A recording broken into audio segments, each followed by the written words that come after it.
IFTA nominated, IFTA nominated, not award winning. Sorry. Oh yeah, rub it in. Yeah. Soon though. Next year, whenever it comes out. How was that, by the way? Which the IFTA? I don't think I've actually sat down and asked you how it was. No, it was great. It was really fun. I brought my mum, which was lovely. Oh, that's cute. I think the most exciting part of it was that I got the news while I was at home. And in my mind, I feel like I'd manifested this thing for so long in my head, where I thought, I'll just wake up one morning, my phone will be flooded with texts, and I'll just bound into the hallway, run over to my mum's bedroom, burst in and be like, I got nominated. That's what happened. So Oh, that's lovely though. Yeah. Did you cry? no, I didn't cry. Well, I was gonna say fucking loser. Would it not be the other way around? Fucking loser. No, but it was really exciting to be nominated. I think that's kind of the most exciting part of it all. Then the rest is all bonus. But it was inevitable. Well, we say that. You don't. I mean, you go every time we meet up. You're like, it's inevitable that I'll be nominated. But we always say it. You say it. Just me then. Just me. I just say it. Yeah. But you were in like a really. There's a wealth of names in the categories. Well, wealth of names of people who were there. But in the category you were in as well. So well done. Yeah, thank you. Well done, lovely. Thank well done. But do you want to tell the audience of millions and millions of people who watch why you are actually back? Because I had a few comments, people thinking that we didn't actually listen to you the last time you were here. I didn't read the comments. It was about 200,000. Like, we didn't listen to you. And I was like, so we got rid of Andy and it's just me and you now, and I will listen. Starting from now. Well, no, I mean, It's a baby reindeer. What about... No. Listen, interrupt me all you want. It's better. Come on, you have said why have we decided to have you on? Well, we got on so well the last time, and I feel like, I don't know, I just wanted to come back and help you out. And Andy is obviously so busy. So I thought, why don't I just come and we can interview people together? BAFTA nominated Andy, IFTA nominated Andy, Golden Globe nominated Andy. But yeah, no, we said, I think the main thing is as well, we're from we are from the same industry, except I'm a voice actor, you are an actor. No, you're an actor. Oh, thanks. Can we tell the story about going to the play and the girl coming up? Oh, you... Why did we talk about this last time? I don't know. Because you interrupted me all the time. Yeah. Well, it was Andy. You tell that story, because that story... bonded us, I think. Bonded us and was... it definitely did. I was like, this girl's my sis. You explain that, because even thinking about it now hurts. I just couldn't get over it. But this stuff happens in the industry. And I think... It doesn't, I mean, obviously this particular story, and we'll get into it, doesn't take that much self-awareness to understand what the subtext is, obviously. But sometimes when you're in these environments, I find that things can be very subtle, and it's always undermining. It's always a sense of like grandiose, egotistic, yet very insecure personalities. Not always, but the ones that stick out, you remember them forever. So we went to a play. My very good friend. Yeah, very good play that Sheila Moylett was in. And love you, Sheila. Love you, Sheila. And we were waiting to go in, and a girl came over and started making conversation, and she said, so what do you do? And I said, I'm an actor and whatever. And she says, oh, great. And then she says to Schaefer, what do you do? And you said, oh, I do lots of voiceovers and voice work and whatever that. But I still am a voice actor, voice I think. actor. But I did say that. And then she said, and then turns to me and goes, so you're a proper actor? I was like, did you really just say that? So I text Schaefer straight away, and I was like, what did I even say? I was just like... I think straight, I was like, I think I was prepared for you to say nothing. Obviously, I didn't expect anyone to say anything to that. But it was just kind of like the air was sucked out of the room. Yeah. And I think you text me saying... You can say it. I think it was like, who's this bitch or something like that. And she was like, she was not a nice person. No. And then she went on to, there was a guy explaining that he works with sort of deprived youths, and he's trying to get them into the arts to show them that, there's that mobility of not being stuck where you are. And, so it's a great message showing someone arts, so that they know that there's a realm of possibility out there. Tries to get young kids off the streets and into acting, into singing, into whatever, anything where they can put their creativity. And he was telling me that, and I was really into it. And then he loved it. I didn't know if I make a sarcastic comment to him while firing shots at her. I think I went to him, oh, so you're not a real actor either then. And he loved it straight away. And then she was I feel like she took a step back then. She did, and was like, but it's just, this thing's common though, really, especially in London. I call it the LA vibe. Like, no offense to any people from Los Angeles, all the offense. It's that LA sort of mundane social structure of being like, what do you do? Yeah. Okay, now I found out what you do. How many followers do you have? And eventually the gauges are how valuable socially you are. relevant, how valuable this person is. Yeah, your worth is in it. Yeah, and I find it's rife, very normal. Yeah, but also being asked kind of, what do you do? It's I mean, and then the question of, what have you done that I would have seen? And you're kind of going, and 9 times out of 10, if you ask them, do you watch TV? Would you be a big movie person? And they Love Thy Neighbour podcast. They say no. I was in that. Yeah. And they're like, oh, bingo, yeah. But normally they don't. They'll say, do you know what? Actually, I wouldn't have much time to sit down and binge watch something. And so you go, oh well, what do I do now? What do I tell you? And I know it's one of those things where when you ask someone, oh, what do you do?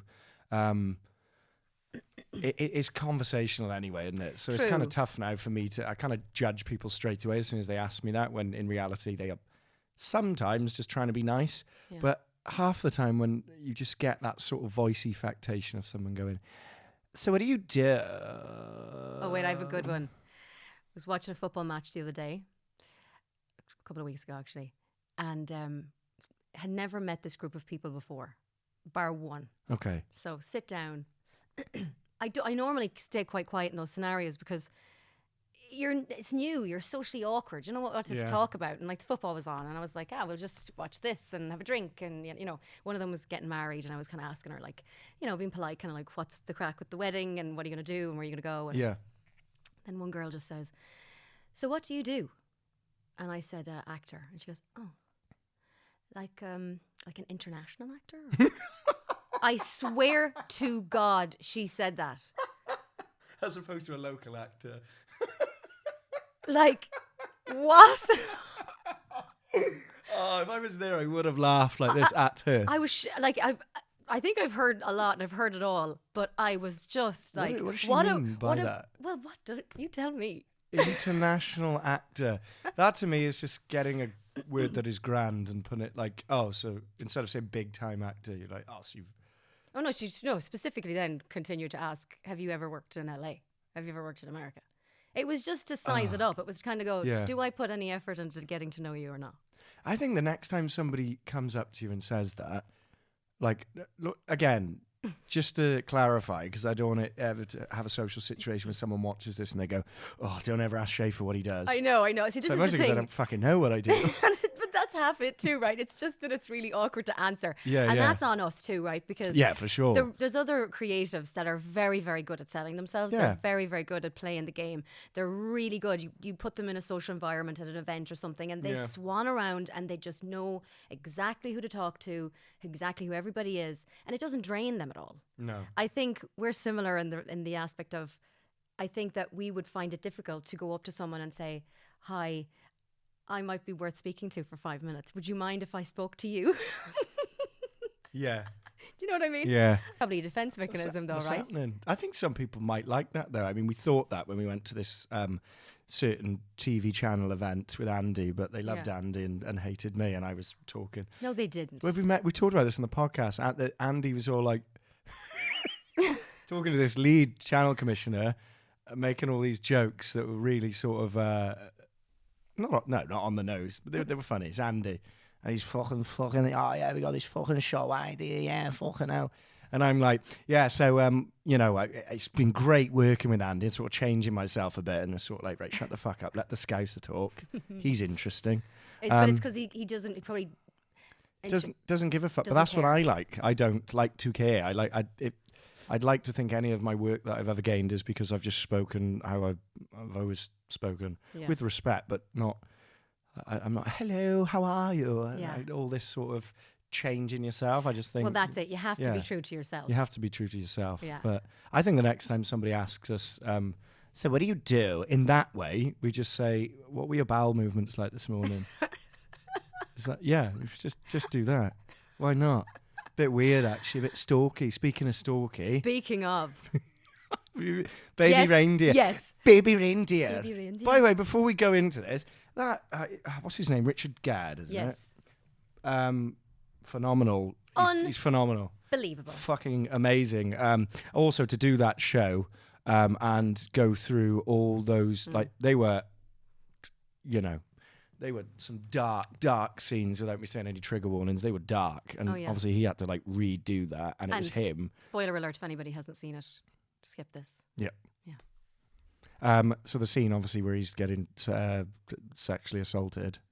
Like I was just thinking, God alive, like it must be hard enough. The people in the street shout across the street to him, "Baby reindeer," which that's got to elicit some kind of trauma. Yeah. But to do that on screen so explicitly, I was like, fair play to him. He like put himself completely out there, and obviously it was a play before it was a show, wasn't it? He was doing it. He got an Olivia Award for that. Yeah. That's just crazy. But I think that the most poignant part for me was the fact that it showed that you can have a really awful experience in a situation, and then whatever it is that chemically is going on inside of you or whatever traumas you're dealing with, you can go back.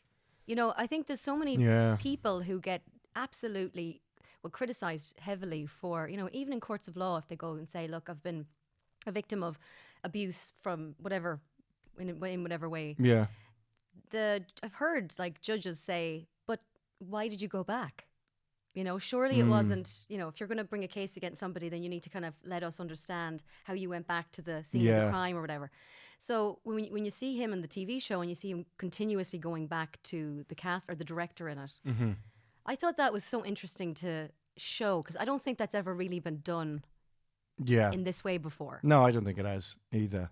Not at all. Yeah. It is, it is interesting with that. I mean, I was sort of clouded by, especially when I saw, what's her name, Martha, the stalker, the alleged stalker. Well, she's an alleged. She was convicted, wasn't she? Yeah, but alleged in terms of this storyline. Right, okay, yeah.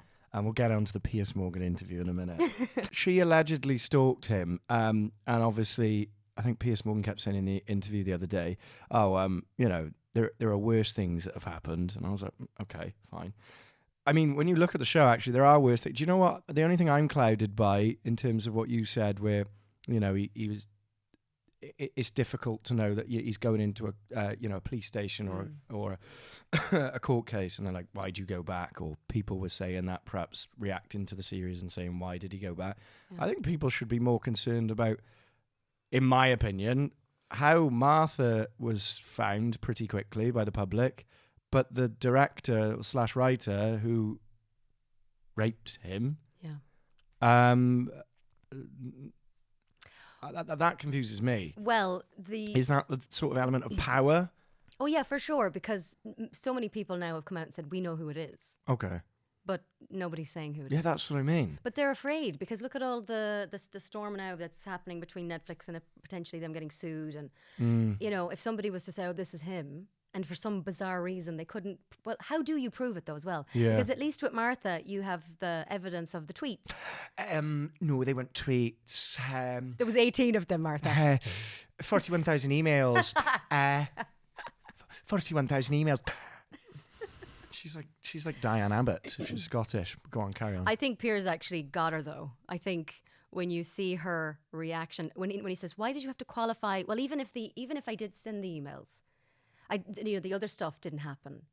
And he's like, but why did you feel like you had to qualify the emails? Like, He caught her out pretty. I mean, she sounded to me like she was when you're in school and you get in trouble and you try to give, when someone's lying, often they'll give the most intricate details. Yes, they won't just go, okay, no, I didn't. Yeah. She's, trying to like articulate herself in a way that she's like completely in control. Like even the breaths, she's like, Yes, like she's thinking about, she's trying to, when he's asking her questions, she's trying to take it in as if, good question, but here's my logical response. She's trying to really like gain the upper hand the whole time. But I think Piers Morgan actually handled her well. Like, I think he was probably briefed that I don't think she's clearly not mentally well.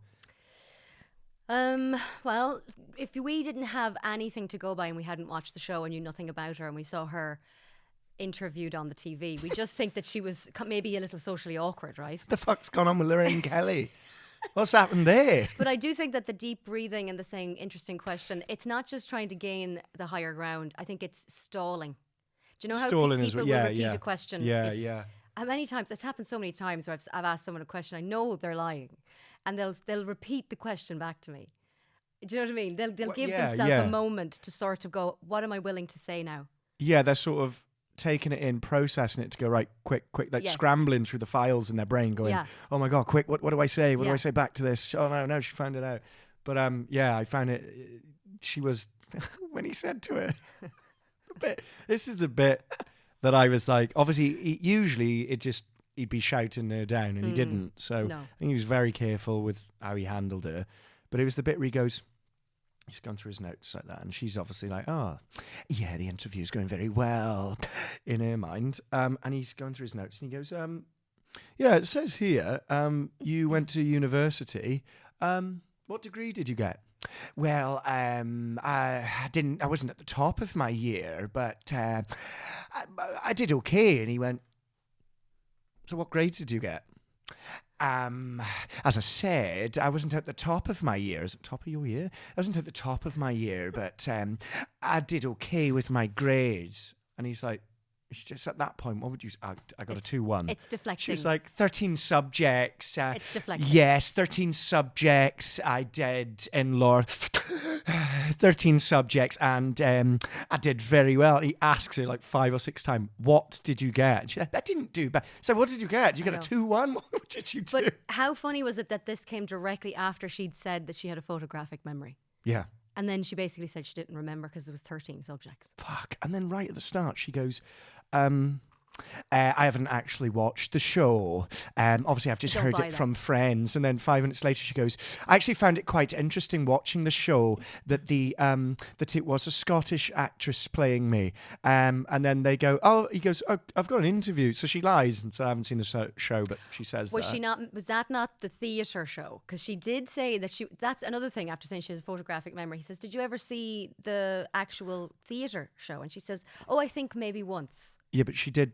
I didn't know about that, but she did watch the show because someone found her on Facebook posting her in bed watching the show. Oh, I did not know that. Yeah, someone like the internet is victorious always. She obviously then went on to go, oh, so yes, I can see she's a Scottish actress, but I haven't seen it. And then 2 minutes later, she they play her a clip where she's getting interviewed, the actual actress, and she's like, oh yeah, I when I read the script, I was sort of obsessed with this Martha character or whatever. Don't quote me on that. And and then Pierce goes, what do you think of that? And she goes, well, I don't know where in Scotland she's from because she sort of goes in and out of Scottish. And Pierce goes, well, she's an actress and she's English, playing you, a Scotswoman. Yes, I can see that. Yes. And I was just like, oh my God, she is Jeff Goldblum. It's your friend, Jeff Goldblum. Yes, 41,000 emails. Richard Gadd, green spot on your forehead. Richard, oh my God. You've done your homework, Schaefer Bates. I obsessively watched her in that interview. Not as obsessive as obviously my Theo Von, which everybody ardently loved. Which I had to pull out of you. Yeah, and everybody loved it, didn't they? It was so good. No, I did not read the comments for that. But what do? You do Theo Von? Well, I'm just taking a break. I've got that Jesus juice in me, brother. He was on an interview the other day talking, sorry, I've just gone off on one there. He was on an interview the other day talking to this kid who's never masturbated. What? And Oh. he goes, "You've never masturbated? Man, God, good God!" And he goes, "You got the breath of a child in your balls." I was like, where does this come from? But this is the thing. This is what's glorious about how unfiltered he is, because there's no time for that to get muffled. It just comes out so beautifully raw. And if he was PC, then that wouldn't happen. But there's an innocence to him where I think he could look you dead in the eye and say something very true and very not nice, and you wouldn't be offended. Yeah. Do you know what I mean? Like, That's a rarity. what's something not nice he could say to you that you wouldn't be offended by? Anything. If Theo, in that voice, he could say anything to me and I wouldn't be offended. I'd be like, my man. See, I have to try and think of things he'd say. So he obviously works at a faster clock speed than me, which is probably not a good benchmark for me to have, really. That's not a good thing to have. But yeah, sorry, baby reindeer. Did it happen or did it not? Yes, it did. My money is on that. My money's on that it did. I really hope, for Gad's sake, that everything is true. Mm-hmm. Like, you know what I mean? As in, there's no exaggeration that it is. But then how have we not found out that she did time? Is that something only a lawyer could find out? I mean, there's articles on it on the internet, isn't there, of when she Didn't there? stalked You went into Jeff Goldblum there. Isn't there? Yes. When she was on, as she stalked a Scottish MP, I believe. Again, Yes. don't quote me on that. She didn't but do time for that, though, yeah. either. She didn't even get... What's the term she was trying to say to Piers Morgan? She confused the hell out of him, so she definitely confused the hell out of me. Indicted or something? Indicted. No, not indicted. I was not indicted. 41,000 emails. That's what it could have been him as well. But actually, do you know what? They have a similar deflection process. It's just to just talk rings. Just Cyclical. keep going. Yeah, just keep recycling everything. Yes. Last point on baby reindeer. Do you think this is quite? Well, it's not controversial. I see a lot of like in not in the echo chamber I live, but let's just say the pub, the online pub, which is Twitter. Well, X, formerly known as Twitter. A lot of people saying that it's really unfit. Like I don't think it was a good idea to have her on Piers Morgan, even though we're having this conversation, because she's clearly unwell. But a lot of people saying, it's really unfair on her. Would people be saying it was unfair if there was a male stalker and he was sat in her position? I would feel the same. Speaking from my own personal opinion, I would feel the same. I think anybody that even potentially isn't fully living in reality shouldn't be put in a position where they have to defend themselves. Because it is quite possible that she genuinely believes what she's saying. Yeah. And if she has sent 41,000 emails, that's not coming from the soundest of places, really. I'm trying to be so nice about it, but like, I feel bad for her, kind of. Can we just get my calculator out? Yeah. Why? I don't know what I am doing this. I don't even boobless know the system now of how I'm going to do this. 41,000 emails. They broke it down. I can't bloody remember the... Was it a day? A day she'd send 41,000 emails? No, in total. But it was over the space of... Somebody broke this down. I think it would break down to something like 22 emails a day or something. 22 emails a day. Fuck. Yeah. Jesus. I think that makes sense. 22 emails a day is, maybe she's just cold calling him. But also, like, when she said that, Piers said, you've sent him numerous tweets. She said, oh, I wouldn't say numerous. And then he goes, 18. And she says, yeah. And then he goes, well, that's a lot to send someone you don't know. Yeah, it is. You don't know. And he goes, you do know, this easily trackable to find all these. Yeah. And she's like, yes. But she like tries to change the subject then.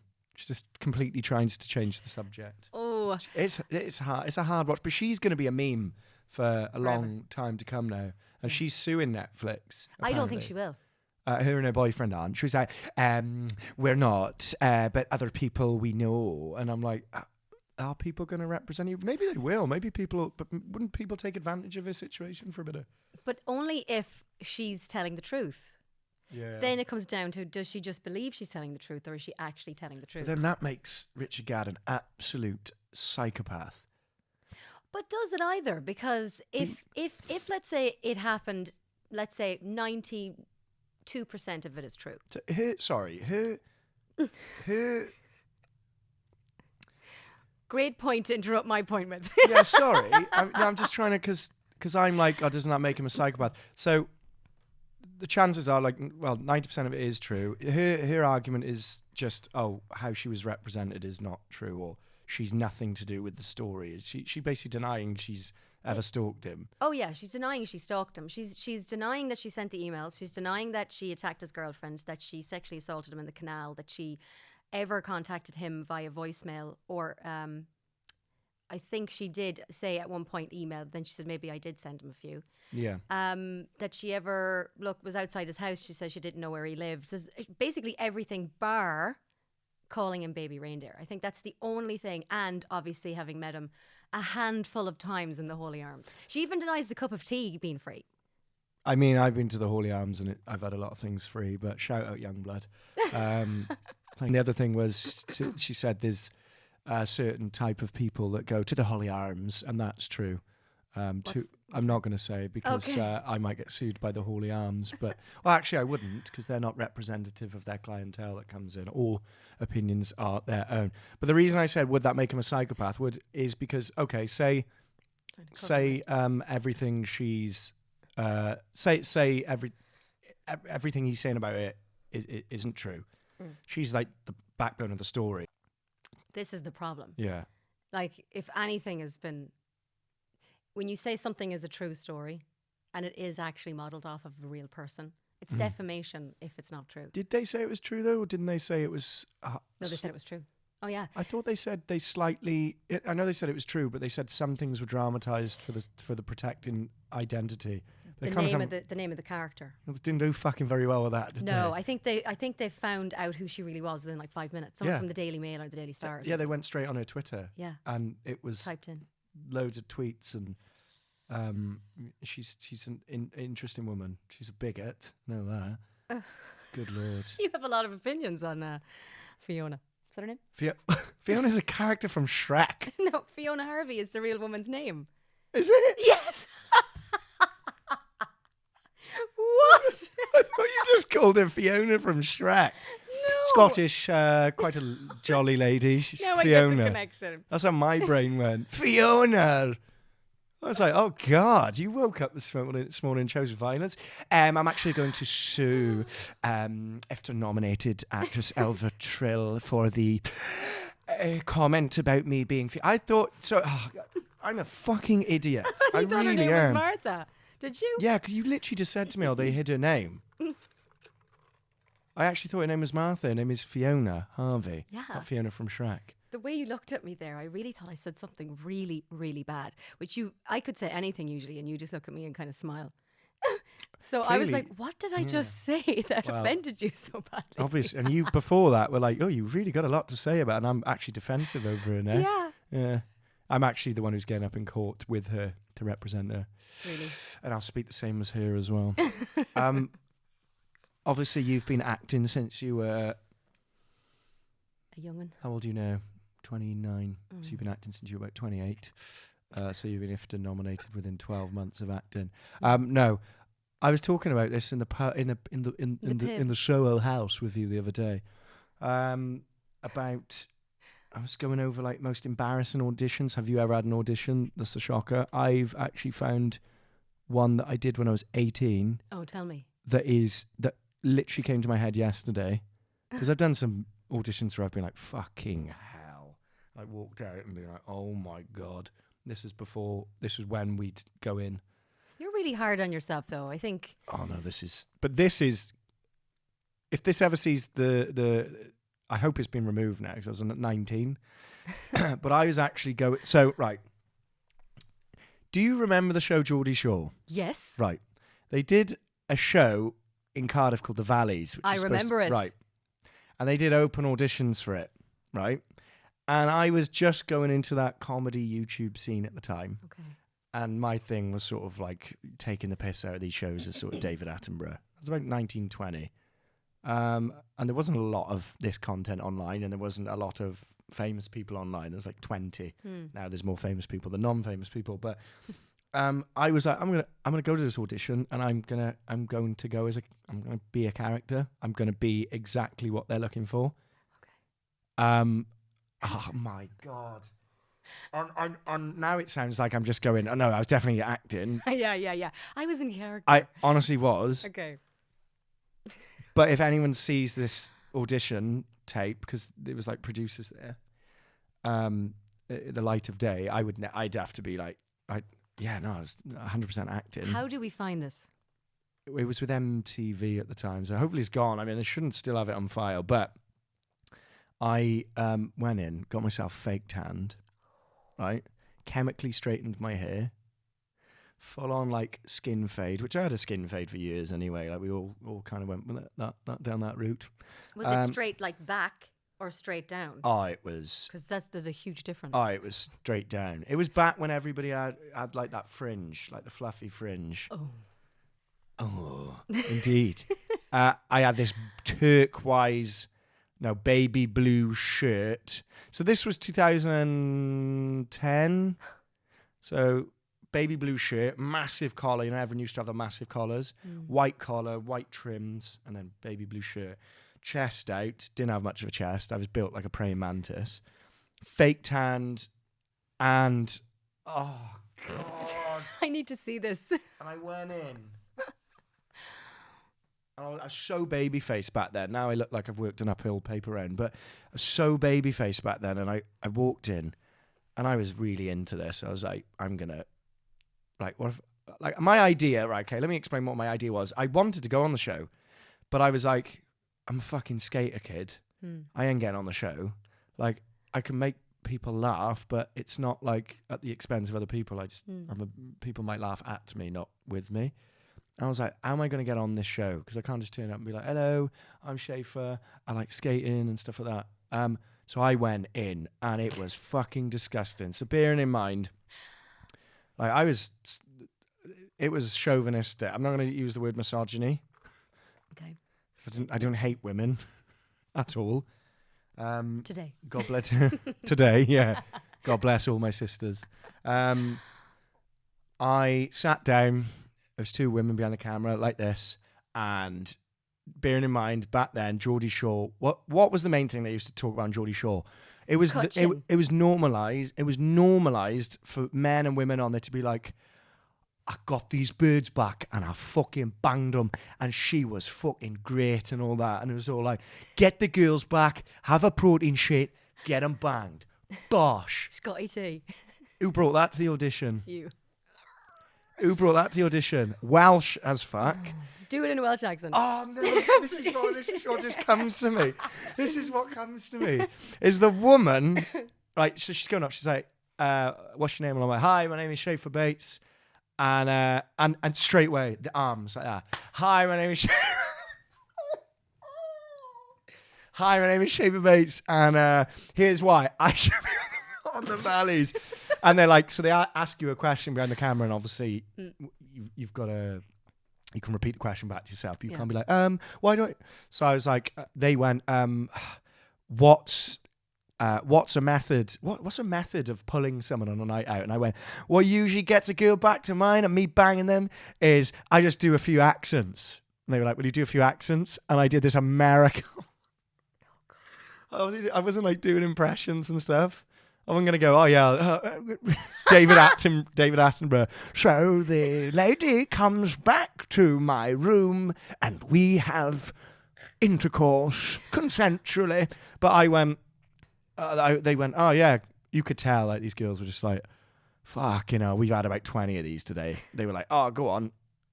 Like, let's hear an accent then. And I just did an American accent. I went, hey girls, you want to come back to mine? And it was like this for ages, just quiet. And they went, I could see her going like this. I couldn't work out if she knew I was playing a character, but I was embarrassed for myself at this point. Obviously, if you're on set or you're acting, you're like, there's a reason behind this. My reasoning behind it was, yes, I wanted to be on the show, but I'm actually making a character for me to get on the show. And when I get on the show, I'm going to be totally different to this. I'm going to have my fucking hair's going to be curly and I'm going to be in fucking Etnies t-shirts. But I wanted to get on the show because I wanted to get myself out there. Yeah. Next thing she goes, fucking hell. She goes, so what's the worst, most embarrassing thing you've done on a night out? And I went, oh, I'm the kind of guy who just gets a bit rowdy, and next thing you know, I'm in the back of a police van telling everyone to fuck off. Oh, Schaefer. Oh, Schaefer. They're probably like, Okay. oh, wow. Liability. Can't have him on the show. Worst thing you're going to say. Misogynistic, liability, looks like he's about 13. Weird, and she was literally like, okay, that was great. And I was like, so there was worse, I don't think there was worse things said than that. But I was like, I walked out of that and went, why the fuck did I do that? Why didn't I just go on there and just... Well, I'm glad I didn't anyway. I'm so glad my career went in a totally no, different way. It would change your life forever. Especially if you wanted to come into this industry and be taken seriously. Like, it would just have crucified you. It was... Well, there's zero content. I couldn't go... Yeah, it was... I on my mother's life, You I were went playing a in... character. Well, she's dead now then, isn't she? Wait, I take it back. On my mother's... who's someone deceased in my family? On my...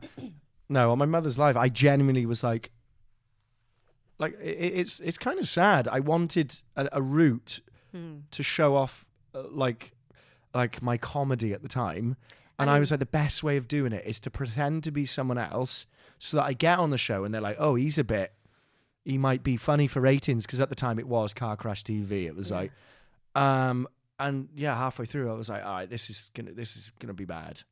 This is gonna be bad. And it could have been worse. You could have got on the show. Could it have? Yes. Been any worse? You could have got on the show and then now be immortalized forever on the internet for doing weird stuff like that in life. Or I could have just gone on the show and just did impressions, which would have been even weirder, even more weirder. But people would have been like, "This is interesting."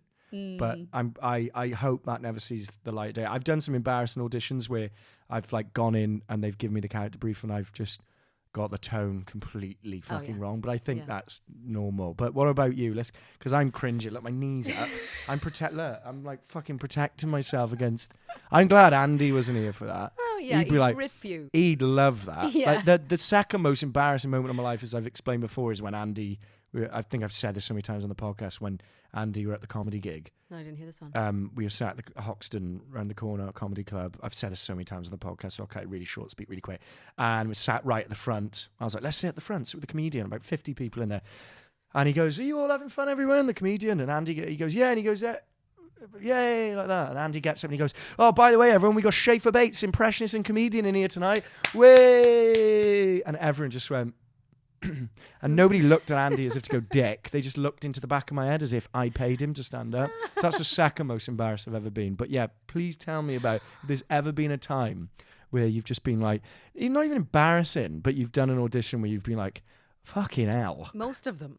Oh, okay. No, genuinely. That makes me feel better. No, there's always a moment. I mean, sometimes you come out of them and you feel like you've done it justice. But I remember when I auditioned for college. It was a drama college way, way back. And they asked us to prepare a modern monologue and a Shakespearean monologue. Okay. And I had already not learned, but I'd already studied Macbeth for school. Yeah, yeah. So I was like, I'll just take a bit of the Lady Macbeth and just kind of wing that, even though she's an older character. I think I was like 17 or something when I was doing it. So there's so much, life you have to live before you can actually do that part or do it justice. Yeah, yeah. But anyway, it was just a little monologue. So there's a bit where she says, she's basically telling her husband, Macbeth, that she would do anything to be, higher status, and you have to commit murder for this to happen. And she's like, I would kill my child. Like, I have given suck, as in I have actually had a child and I've breastfed it. So the term is, or the line is, I have given suck. Yeah. And I just got really into it and I was like, I'm going to nail this. And I went, I have sucked. And I just fucking froze. And worst of all was that we were actually doing it not only in front of the lecturers. Yeah. We were doing it in front of everybody, all the potential students. Okay. And I remember making eye contact with one person. His name was Jack. And I remember him just going. And I went, mid monologue. But actually, the most scary one I've ever had was same college. I got in. Weirdly, they accepted me. I don't know why. and we had to do an end of year theatre piece. And I never will forget this feeling. Like, I feel anxiety just thinking about it. But there's a piece where I have to like talk to my father and then talk to my daughter. And I kind of switch between the two. And I remember hearing Sean Hayes. Do you know the guy who played Jack on Will and Grace? Yes. He does the podcast Smartless with Will Arnett and Jason Bateman. But he was saying how that he told someone that he was doing a theatre play with to maybe switch up the briefcase, that this guy had carried a briefcase in his right hand for the entire theatre production, right? And he was like, my hand is sore today or something. And he says, just put it in your left hand. And the guy goes, oh, good. Well, yeah, I suppose I'm doing it in this, but I suppose I can do it in this. The mere tiny detail of him switching hands for the briefcase, your man completely forgot his lines. And similarly, when I was doing this audition, I used to turn left on one line, and I was like, got really comfortable with it. So I said, I could, ream this off in my sleep. So I turned right instead of turning left. Right. Completely forgot the last couple of lines. So this is again in front of all of the years. We had to do our final year piece in front of all of the lecturers and all of the students. So I turned, my back is facing the audience, which you're told not to do, unless it's for extreme reasons, like you want to build tension, but it has to be for the right reasons. Like they used to dock marks for us doing that. Wow. So, but just to train us not to do it, or try not to do it. So anyway, turned around, my back is to the audience, and I felt like this. It was as if somebody cracked warm eggs and they were running down my back of my neck. I was like, just that feeling of pure fright, like, you've effed this up now. Yeah. And I remember I saw like a little pen mark on the wall, and I remember just looking at the pen mark and saying to myself, I had a full-on David Goggins moment. It was like, you better not turn around and have to ask for this line. You're not going to turn around until you remember. You're going to stare at this biro mark until you remember the line. Yeah. Came back. So when I turned back around to deliver the last line, it was fine. Finished it. I got extra marks for the tension. Feel the tension in the air. There must have been. There must have been a moment where they were thinking, she's going to forget. And then I guess I just forcefully said the final line. And then, honest to God, one of the notes. That's improv, though. That's good. And then, so people ask me now, do you do a lot of theatre? And I say, no, I started out doing a lot of it. But some of the most frightening moments of my life were doing theatre, and it stuck in my head. And someone said to me, look, I bet you the worst thing that could happen has never happened. Have you ever actually forgotten a line on stage? Thinking I'm going to go, no, that it's illogical. I look at them and I say, yes, I have. And it is traumatic. And that is why I am in no hurry to go back in front of a live audience, because all I have to do is turn right instead of turning left, and it's game over. Yeah, exactly. It's a different ball game though, isn't it? Like being a thespian versus, thespian, for me, a thespian is just somebody who's on stage. I might be wrong. It's just a totally different ball game. So when actors are like, oh, theatre's where I want to end my career, or what I love doing most, I'm like, fucking hell. Is it because you just love being just under complete pressure? It must be. Some people actually, I think, have shortened their lifespan because they do it even though it is completely destroying their nervous system. Yeah. But maybe it's they say that if you ever lose the nerves, it's time to quit. Yeah. I don't know. I think it just depends. Some people love to jump out of airplanes. I don't even like to get on an airplane. So people are just so different. Yeah, same as me. Yeah, we're very similar. There was one thing I was going to talk about, which was about all these these sort of couples therapy fucking TikToks you see at the moment. Oh yeah. That just everybody seems to go off on about. I just find like pseudoscience type of thing. Yeah. I would love to talk to you about that. Yeah, no, go for it. But it's just one. Ask me questions. It's just there's one. What do you think about that? Oh. What do you? Put the vape down. What do I think about what? Put the vape down. These sort of. I feel like a lot of relationships. Look, there are just people online who can just talk about their experiences in relationships, but I sometimes get quite annoyed about these these pseudoscience fucking TikToks that are like, stop doing this if you want to keep your partner around, and then it's like, don't ask him how they feel. It's like, okay, you just bark at each other. Let's just not What was communicate that? anyway. I don't know. That's frustration. the funniest thing you've ever done. Like my partner sends me some of them sometimes, and some of them are great. They're like, some of them are, you know, like just making sure that when somebody has an emotional reaction to something that you sort of pander to their reaction, not like bow down, but sort of make sure that you create a space that's not judgmental, so that everybody feels great and nobody feels sort of disconnected in the relationship. But some of them are like you see the ones on Diary of a CEO, Stephen Bartlett.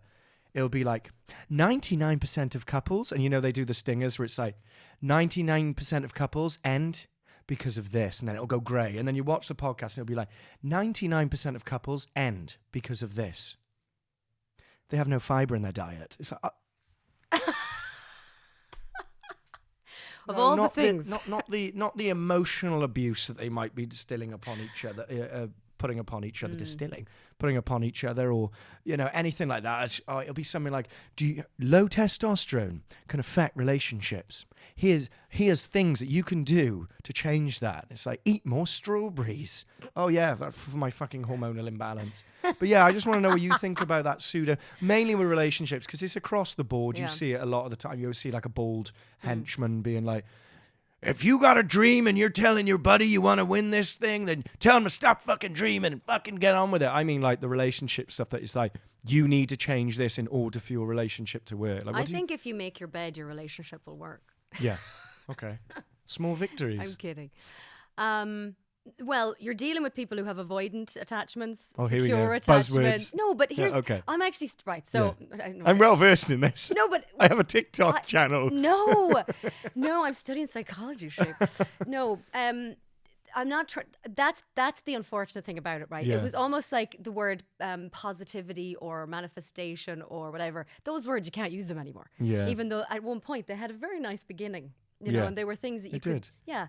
They just meant like, you know, self-care now as well has just kind of gone too far. But what I'm saying is like, yes, the buzzwords are annoying because so many people are talking about them as if they absolutely know what they are. Yeah. But how can you get relationship advice when the depth of your trauma, you don't even know? Yeah. And I'm not using the trauma buzzword, but like, we are the sum total of probably most of our encounters. Parents are a huge factor. We know that. That's been proven. So I do find that people are using TikTok and Instagram to validate if somebody else does something that seems a little bit outside of what they want the other person to do. That's why they're getting so many shares. Yeah, if you ever look at we used to be able to see the amount of shares that a post would get, this dark psychology thing of the way to keep a man interested. Never text him first.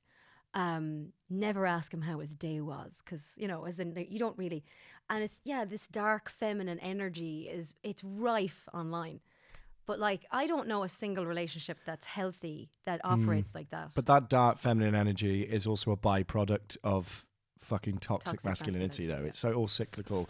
Like you'll see, but also toxic masculinity derives from, I know we're going fucking really complicated here, but most toxic masculinity derives from the patriarchy. You're told to act in a certain way, and if you don't, and then you act in a certain way with one woman and she doesn't reciprocate how you are, you're like, oh, fuck women or whatever.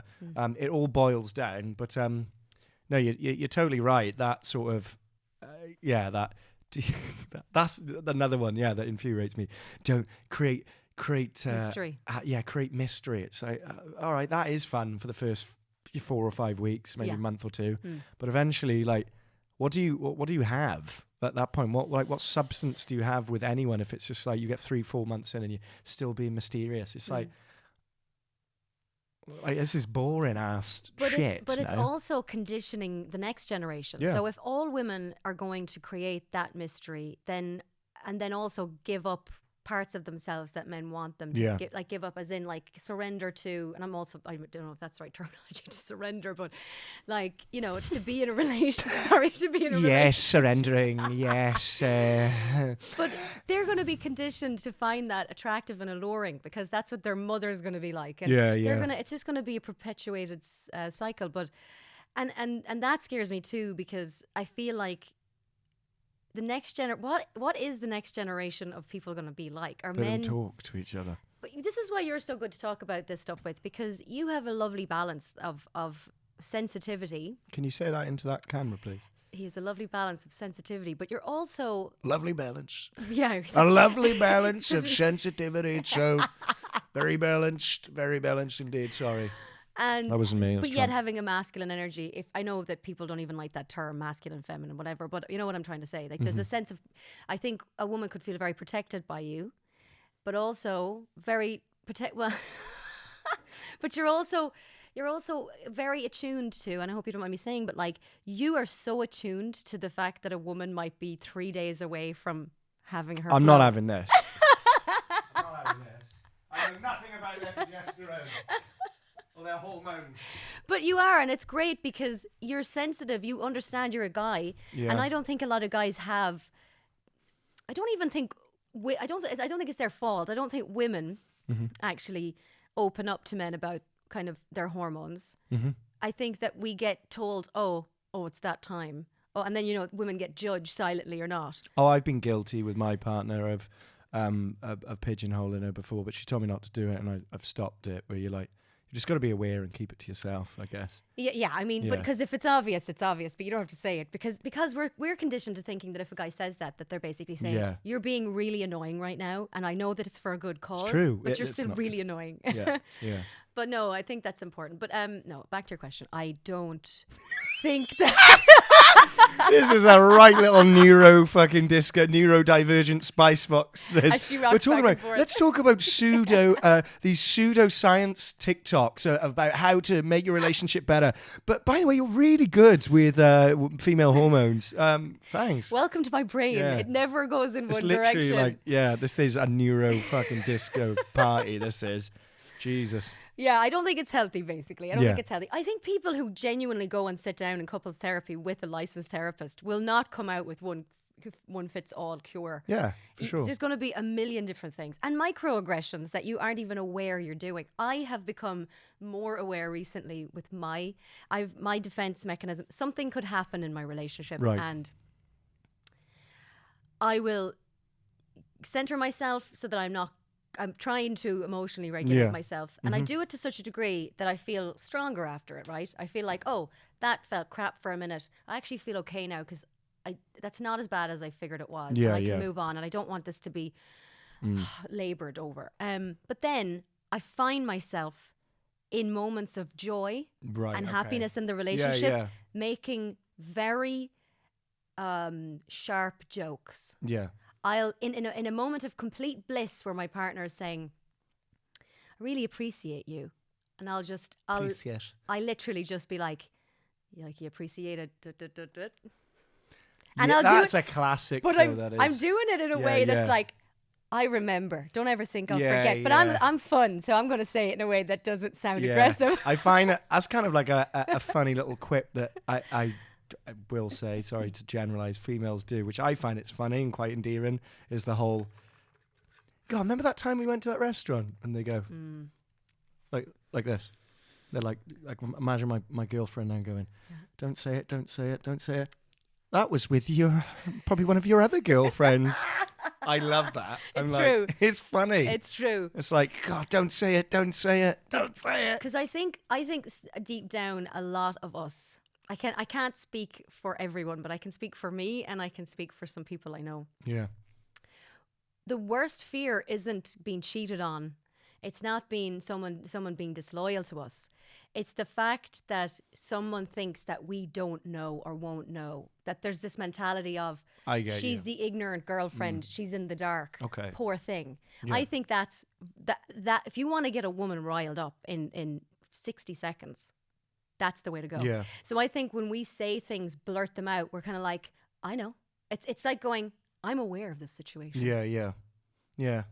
I think the main thing we can take from this then, based on what you've said as well, is that if anybody's ever watching these relationship TikToks, and by the way, you will always relate to these TikToks that say certain things about your relationship if you're looking for it. You know, it's the whole fucking thing of, if I told you not to think of a pink horse, you probably just thought of a pink horse. Yeah. You'll look for it. But I'd probably say the main thing to take from any of them, or the only advice you can really give for because relationships are constant effort anyway, is just validation and accountability.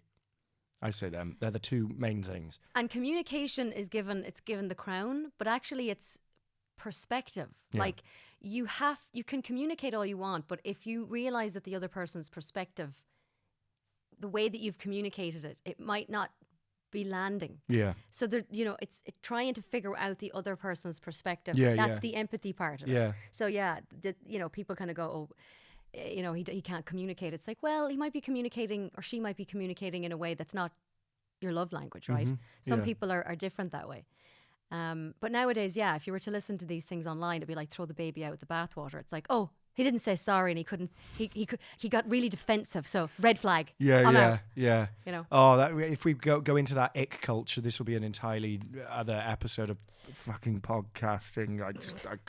This whole red flag for absolute tiny little things that are so insignificant. The best one I ever heard was a girl saying to me once. She said, he was so hot, so lovely, paid for dinner, and he picked me up and dropped me off, but he gripped the gear stick every time he would be like, drive, and he'd change gears, and he'd do on the gear, on the handle.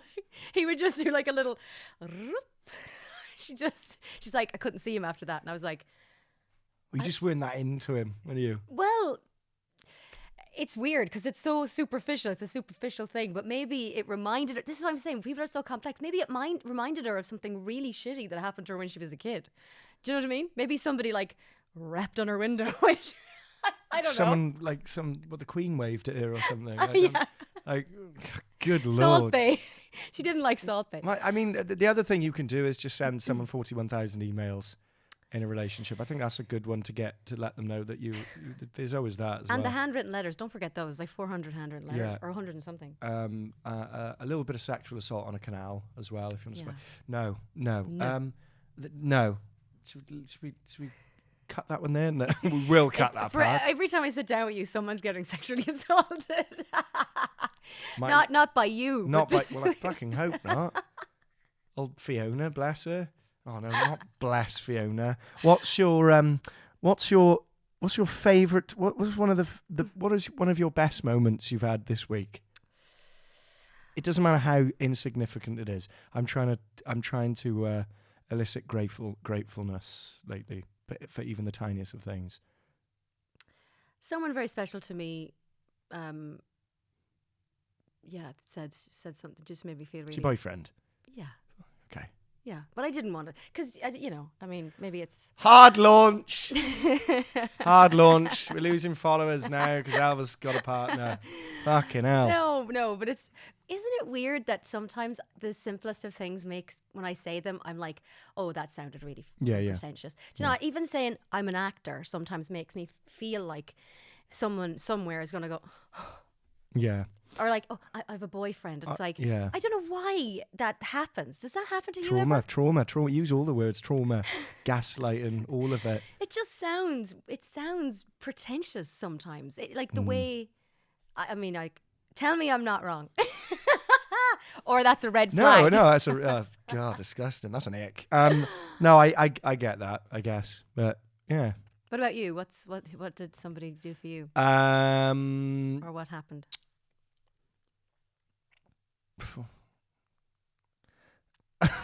I don't actually know. What am I grateful for this week? I said you smell great.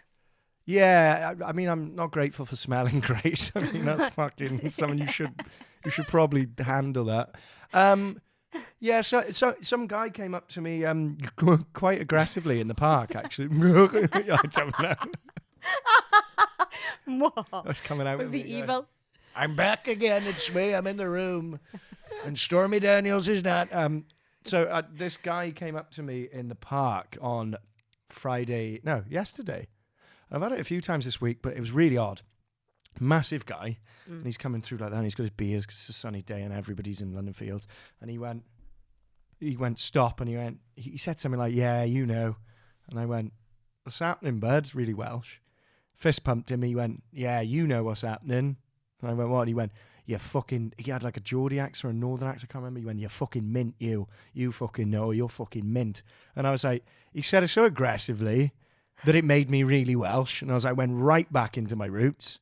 But he went, you fucking know, you fucking mint you are. He said, you fucking keep it up. And I went, usually people are like, I can have a photo. And but he said it in such a way that was like, I'll never see him again. I was like, fucking hell. I was like, that really made me feel, usually I'm like, oh, thank you. And then I'll walk off and ADHD will take me up the garden path and I'll never forget anything again. I never remember anything again. But he just went, he was really like sure of himself, but also would never say it in a way that would make me go, thanks, man. Not that I ever would, you know me. That was but lovely. he just said it in a way that was so like stoic, and he was like, yeah, you know. And I went, fucking hell. And my mate Max looked at me, he was like, we're going to get a scrap here. I was like, what's happening? He went, you know, you fucking mint you are. You fucking know you do. And he just walked off. He's like, you fucking know, you're fucking mint you are. Maybe he was just gay and he fancied me. And I've now told a story that is just... Well, either way, it's either a lovely way, thing to say. That's, I mean, you wouldn't, like, if I was single, I wouldn't go up to him and go, yeah, fucking sexy you. Well, no, the spit is unnecessary. The hawk. The spit is always necessary. Oh, God, I don't know what the hell that was. We're not doing Theo Von anymore. I love it. Well, thank you very much for coming on, and we'll see you again, won't we? Because you're going to co-host all the time. I would love No. that. Thank you. Thank you. Thank